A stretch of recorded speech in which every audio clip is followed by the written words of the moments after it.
Apple was not supposed to survive. In 1998, the company was on the edge of collapse. Money was running out, products were confusing, and inside the company, there was no clear direction. Most people believed it was over. But one thing changed everything. Not a product, not an idea, a decision.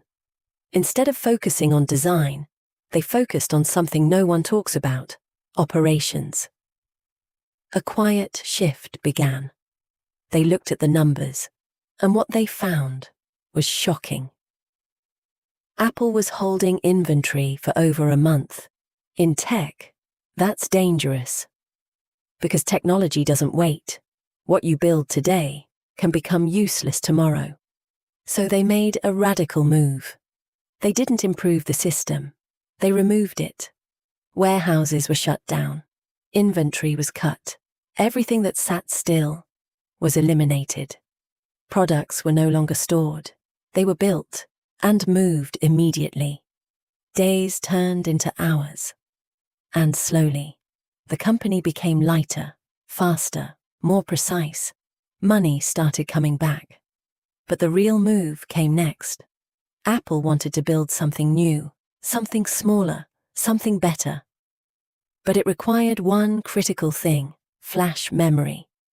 At that time, it was rare, expensive, limited.